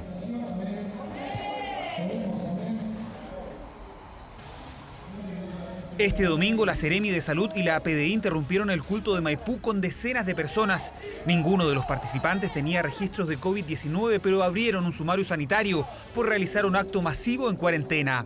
Pudieron constatar la presencia de 25 adultos y 5 menores de edad, quienes se encontraban realizando cantos religiosos sin uso de mascarillas. Ellos indicaron que habitan en este lugar, no obstante se levantó un sumario sanitario para investigar los hechos. 24 horas conversó con este polémico líder Mario Velázquez, quien fue perdiendo la paciencia durante la entrevista. Lo que pasa es que ustedes a lo malo le llaman bueno y a lo bueno le llaman malo. Eso es lo que pasa con ustedes. Ustedes tienen que arrepentirse. Tienen que arrepentirse, si no sabe que hay un infierno que lo está esperando a ustedes si no se arrepienten. Una personalidad que ya conocen decenas de personas que están y estuvieron en estos centros, quienes buscaban un techo y a cambio debieron trabajar bajo pésimas condiciones. Denunciantes que hablan de malos tratos y abusos para quienes buscaban un lugar de esperanza y abrigo. Y me dice que acá me van a dar un lugar donde poder estar bien y todo. Y claro, como primera opción la tomé, ingresé y me di cuenta de todo lo que venía después. Usted comprenderá que ellos, con todo lo que recaudan, ellos comen lo mejor igual, porque yo lo he visto y yo lo he hecho. Que era un lucro, de que era un negocio familiar y de que la gente se llena los bolsillos en base al esfuerzo de nosotros, los que estamos en un lugar internado, quizás no por tener donde estar, y ellos se llenan los bolsillos en base a nuestro esfuerzo. Porque él se compró hasta un auto, por eso le digo el supuesto.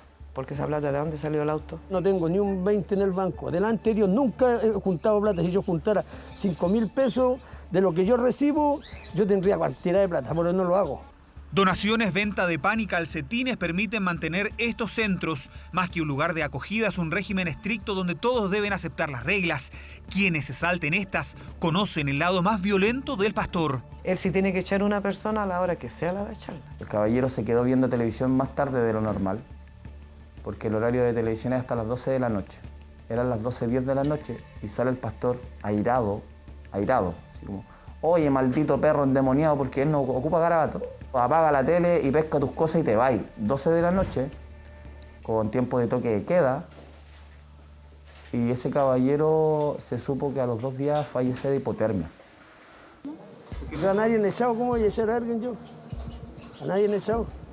Esto no, aquí no pueden entrar delincuentes. Aquí no pueden entrar personas que tengan antecedentes, o sea, que estén pendientes con las autoridades. No pueden entrar. María Sandoval estuvo varios meses en este centro. Cuando terminó su estadía, asegura que literalmente la echaron con lo puesto. La hermana Pamela, ¿qué fue lo que me dijo cuando supo que yo me venía? Que me dijera a mí que dejara toda la ropa que ellos me habían dado ahí, tenía que traerme solamente lo que yo había traído de mi casa. Y eso hice. Denuncias que no paran. Esta mujer, que prefirió resguardar su identidad, donó varias veces a la Rosa de Sarón, estos 2 centros que son controlados por Velázquez y su hija Pamela. Donaciones que detuvo cuando cambió de opinión. Y la ropa, lo que era ropa, porque llevé cajas de ropa, la dejaron afuera. Están esperando que nosotros nos fuéramos para poder ellos hacer esto del para ti y el para mí. Llevaron puertas, llevaron ventanales, que esos ventanales se los llevaron para la Rosa de Sarón, a la central, a la granja, tampoco lo usaron ahí. Y lo único que se vieron fueron las puertas que los pusieron en los dormitorios a nosotros, porque eso eran puras cortinas. Todos los abusos que hay humanos, como viven como perros, así viven como perros, hacinados, muertos de frío, se les pasa el agua. Una fachada que escondería un negocio familiar. De hecho, varias personas apuntan a que el pastor Velázquez pide un diezmo a quienes trabajan y se mantienen en estos centros de restauración que, por si fuera poco, se encuentran en pésimas condiciones. Hasta el engaño de la pandemia pasa por Dios. O sea, todo ocupa la palabra de Dios para mentir, para delinquir. No, había que dar un diezmo. Del sueldo de uno había que dar un diezmo. ¿Cuánto? Tengo entendido que son 12.000 pesos por persona. Yo no le cobro a nadie acá, a nadie le cobro. Todo esto es gratis. ¿Seguro? Hermano, ¿es gratis esto? ¿A quién le cobro? A nadie, ¿a quién no le cobra? A nadie. Se lo digo delante de Dios, es todo gratis. 2 centros de restauración que, más que cobijo y palabras de fe, esconderían, según los denunciantes, lucro, dolor, malos tratos y, sobre todo, desesperanza. Bien, pues les recordamos que a partir de las 22 horas Televisión Nacional de Chile está autorizada para transmitir programas para mayores de 18 años. Revisamos noticias internacionales. Casi 40 millones de personas afectadas, 29.000 hogares destruidos, 2 millones de evacuados y más de 140 muertos o desaparecidos. Son los impactantes números que han provocado las inundaciones en China, donde prácticamente todo el territorio del gigante asiático se ha visto afectado por precipitaciones sin precedentes en las últimas décadas.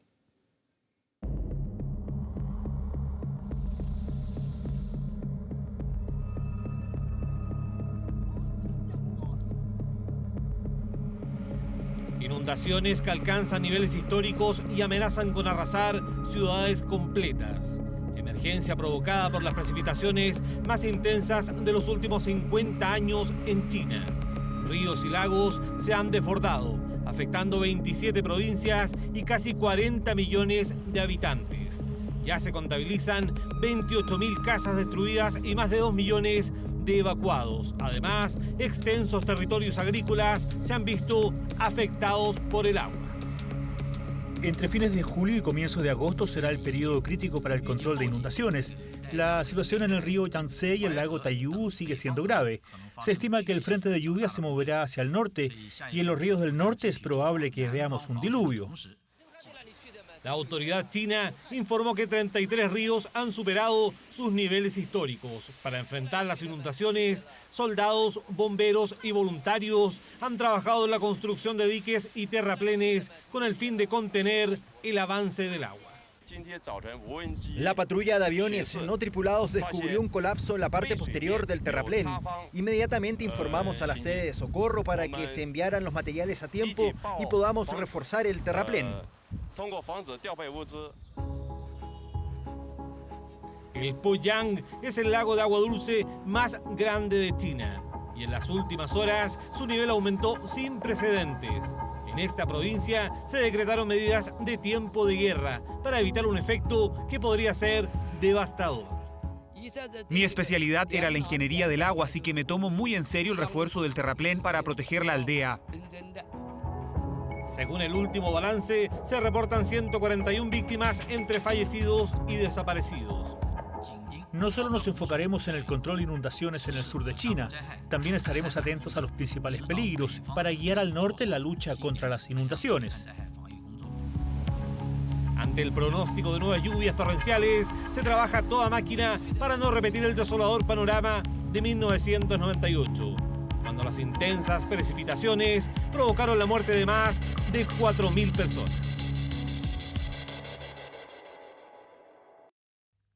Con el auspicio de BCI, Seamos Diferentes, presentamos 24 Horas Deportes. Este permiso es solo para entrenar.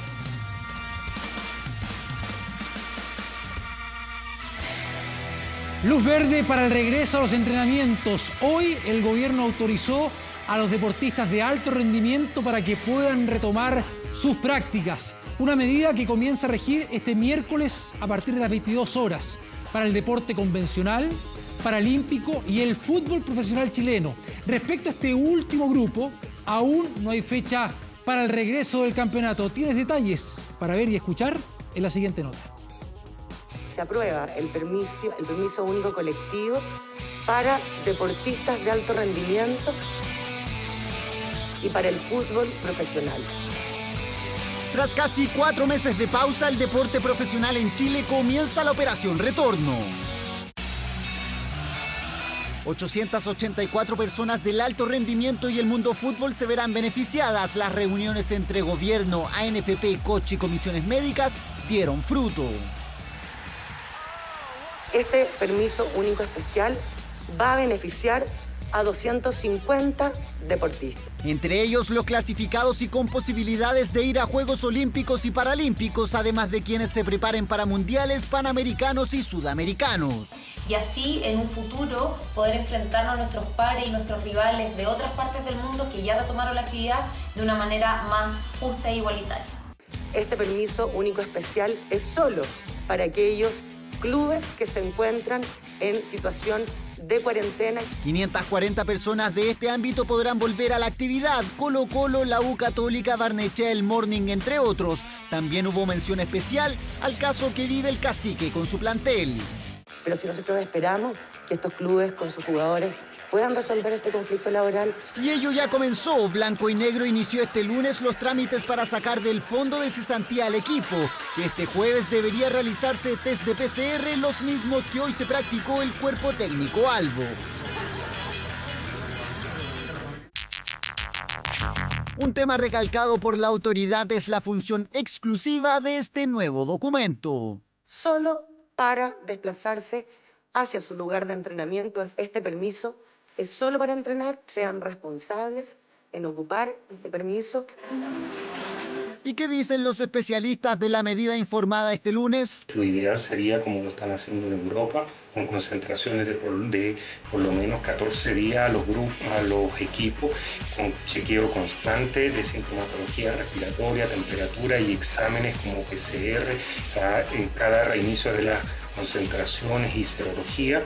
Primer objetivo, que es el retorno a los entrenamientos de manera responsable, con todas las medidas sanitarias. Como club tomamos con alegría y con optimismo esta noticia de la vuelta a los entrenamientos. También lo hacemos con responsabilidad.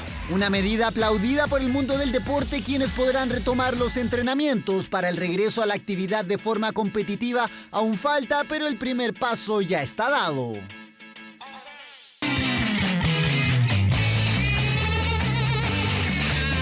Imagen de hoy con Manuel Pellegrini presentado oficialmente como entrenador de Betis. El técnico chileno llega por 3 temporadas al cuadro andaluz. La misión es una sola para el ingeniero: hacer olvidar la pésima campaña que tuvo el equipo durante esta temporada y ojalá clasificarlo a Copas Europeas en la próxima edición.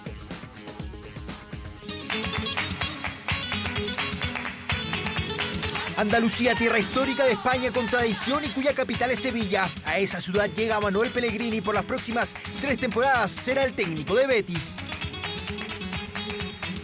A mí me convence, a ver si ese hombre hace algo por el equipo, porque es que el Betis tiene que llegar hasta arriba. Tiene experiencia, un tío que, como digo yo, está curtido ya en esto, ha entrenado en la Liga Española.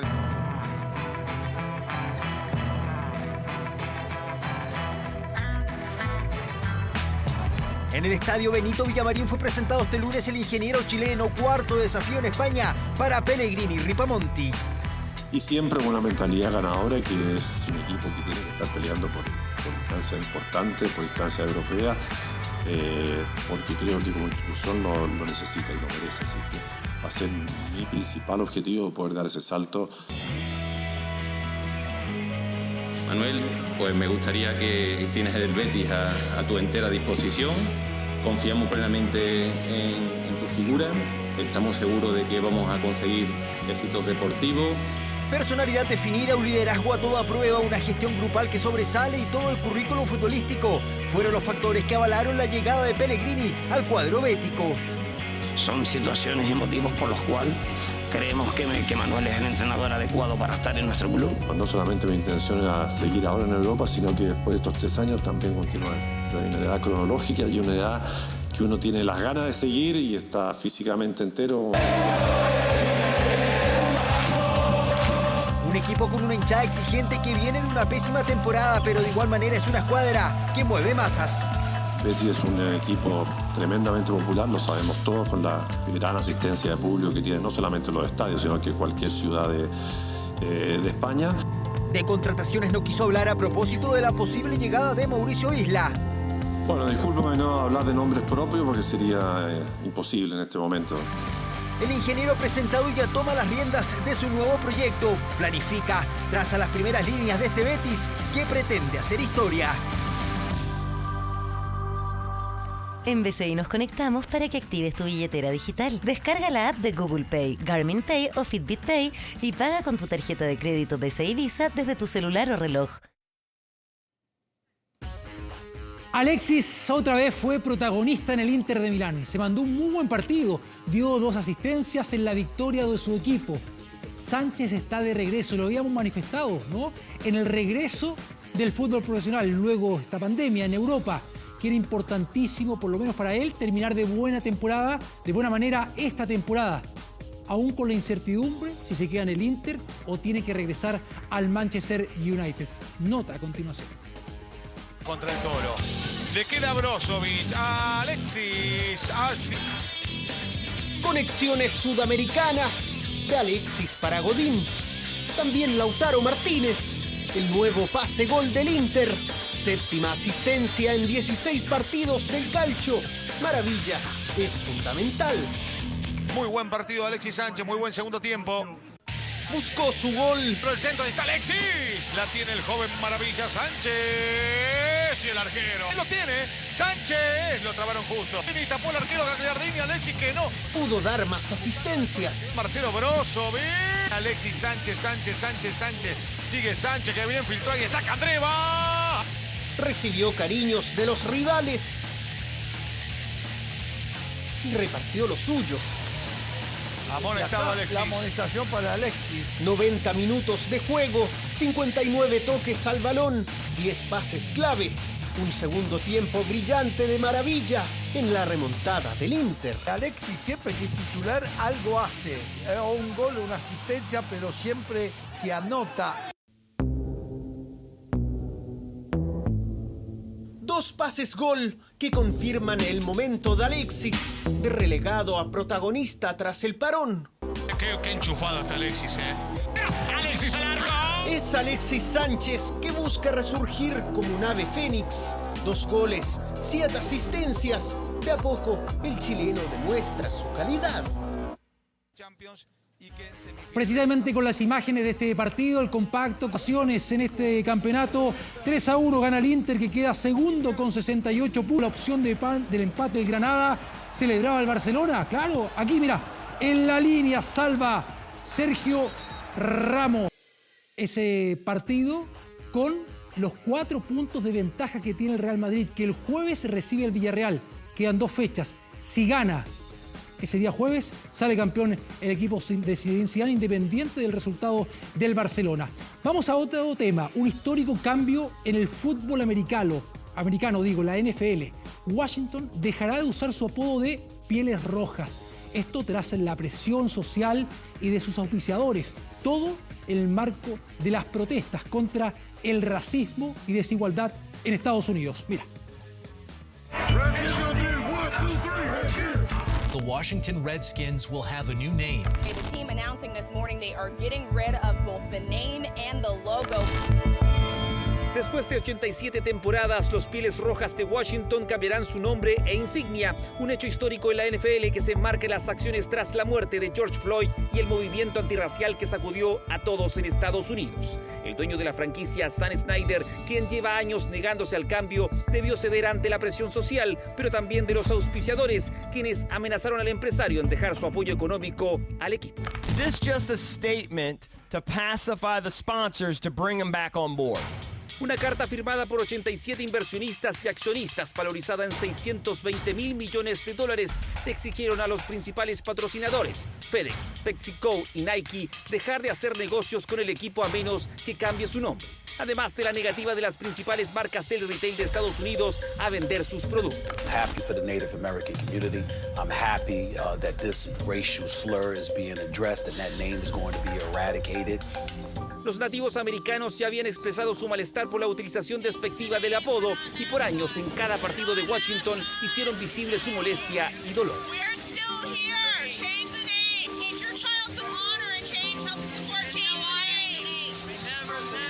Por ahora no se conoce el nuevo nombre y menos su nueva insignia, un acto que tendría eco en otras competencias. Los indios de Cleveland del béisbol de las Grandes Ligas también anunciaron un acto similar que busca remediar años de racismo y desigualdad en el deporte de Estados Unidos. Bien, atención con estas imágenes, peligrosas celebraciones del Cádiz, equipo de fútbol de España que logra su ascenso a la primera división de ese país. Futbolistas e hinchas que no respetan la distancia social a pesar de la moderación en los festejos solicitada por las autoridades. La emoción, claro, fue incontenible. Se dieron bengalas, fuegos artificiales. Hay los hinchas del equipo en las calles y también en la playa de la ciudad. Bueno, a tener ojo también con lo que pueda ocurrir el día jueves, reitero, en la primera división del fútbol español con el Real Madrid. Vamos a la pausa, ya continúa Carola Iván con la información en 24 Horas Central. Buenas noches.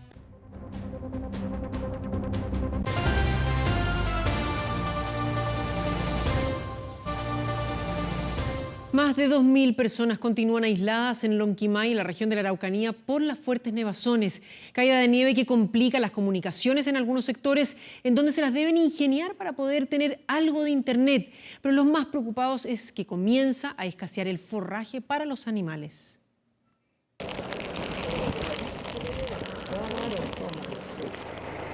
Han sido intensas jornadas de nieve en la precordillera de la Araucanía. Más de 1,5 metros en las zonas altas impiden la fluida conectividad, a lo que se agregan severos problemas en las telecomunicaciones.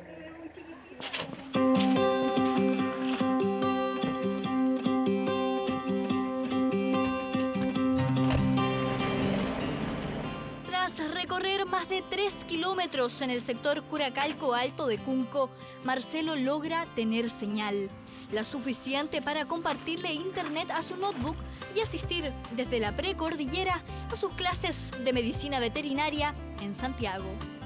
Hay que salir todos los días en busca de señal, tengo que preparar las pruebas, grabar las clases y después verlas en la casa y después ir a rendir la evaluación. Yo tengo problemas con la conectividad, al rendir pruebas, exámenes. Tengo que todos los días venir temprano y se puede, o sea, se puede lograr sacar la carrera así. Es complejo, sí, es muy complejo porque hay mucha presión encima de uno. Él entra a las 8:30 a clase, como a las 8 ya sale. ¿Y eso es todos los días? Y todos los días. Él está todo el día allá, viene a almorzar y después se regresa de nuevo a estudiar. Mientras eso ocurre, este hombre a diario arrea a sus animales y debe alimentarlos a duras penas, pues el forraje escasea en medio de las condiciones extremas. Aquí la dificultad más que hay son el camino y el forraje para los animales. En los sectores rurales no hay comunicación, entonces yo creo que esto hay que preocuparse. El subsecretario de Telecomunicación, reponer antenas repetidoras, porque la gente no puede, ¿no es cierto?, ver televisión, señal telefónica. Los jóvenes que tienen que estudiar acá tienen que salir arriba de los cerros donde encontrar internet para poder estudiar en estos momentos. Así que estamos preocupados, por eso estamos haciendo esta visita. Mientras en Lonquimay, un operativo de carabineros llevó las cajas familiares a quienes se encuentran aislados desde hace varios días por las intensas nevadas. En este momento las condiciones más complejas están en Lonquimay. Se mantiene la alerta amarilla por nevadas. Se ha contratado ya 10 máquinas pesadas que están contribuyendo al trabajo de despeje de caminos. Producto de esto, ya hay 1.200 personas que recuperaron conectividad. Sin embargo, aún queda una cantidad importante, cerca de 2.000 personas que están a la espera de que estas máquinas puedan hacer su trabajo. Así las cosas, mejorar la conectividad de las comunidades que habitan en las zonas apartadas es la prioridad por estos días. Y lo peor del invierno aún no llega, según los pehuenches de la alta cordillera de la Araucanía.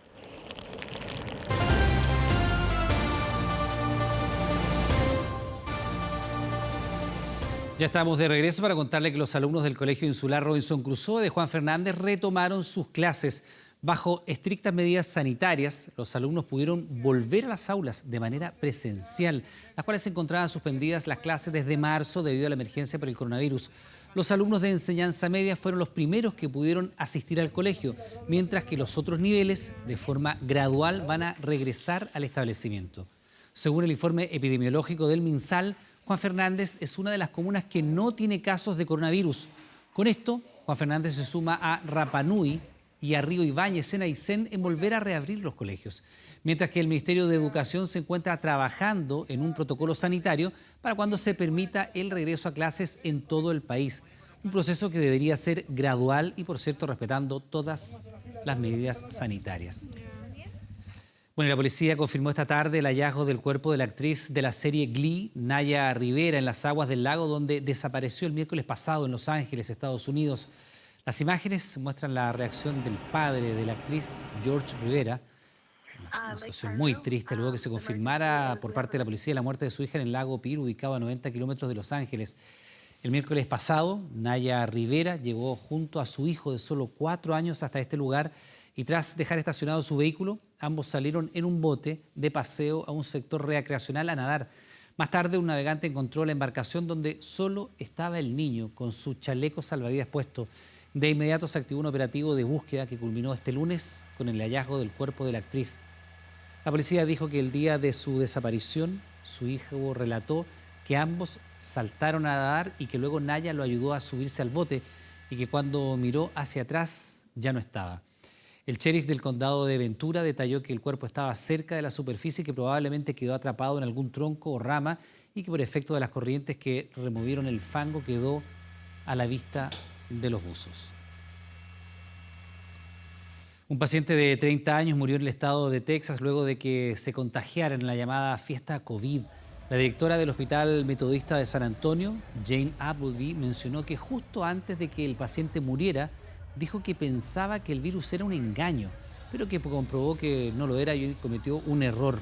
Una fiesta de COVID es una reunión organizada por alguien diagnosticado con el virus para saber si es real y ver si alguien se infecta o bien con la percepción de que podrán crear anticuerpos para combatir el virus.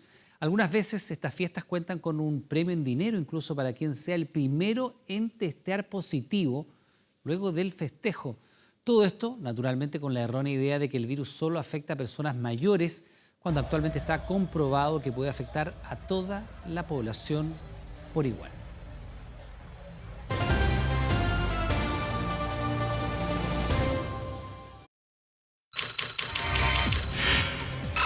...24horas.cl. Ponga muchísima atención porque a partir del martes 14 de julio va a comenzar la